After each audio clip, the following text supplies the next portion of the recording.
ကိုကိုပြုံးရည်စီသူတယောက်ကိုရှစ်ပါရုပ်ရှင်တိုင်းအောင်တစ်ခုကဒီလိုဆိုတယ်ဘဝရဲ့အဆုံးကိုရောက်သွားတဲ့အခါငါတို့ဟာတူညီသွားကြတယ်ငါတို့အုံမင်းသွားကြမှာပဲအကြောင်းအရာတစ်ခုကိုထပ်ခါပြောတတ်ကြမှာပါပဲ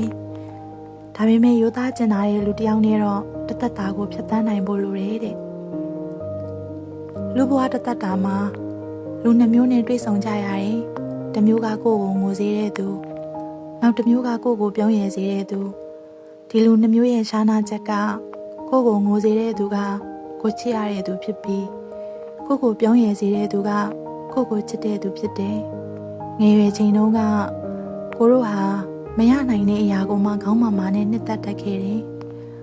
ပိုးဖလန်မီတိုးတာဟာဘာအကျိုးမှမရှိဘူးဆိုတာကိုတိနဲ့ဘာကူမှမငဲ့ပဲစမ်းကြည့်ခြင်းခဲ့ကြတယ်သူကြောင့်ကိုနှလုံးသားမှာထရာအနာတရားဖြစ်မှ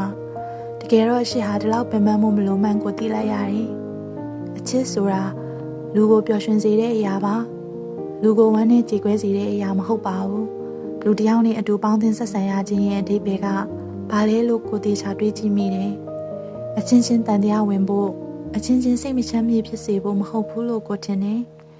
အချင်းချင်းအညှိုးထားအမုန်းပွားဖို့ဆိုတာက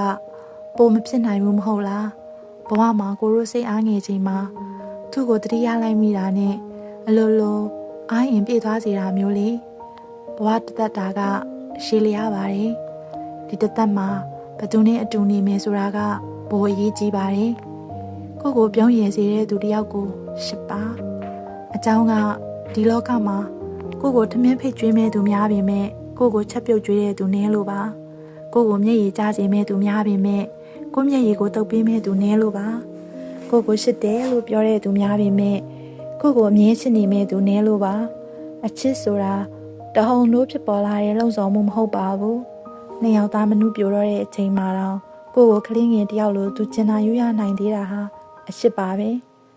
နောက်နှစ်ပေါင်းများစွာကြာတဲ့အချိန်ထိ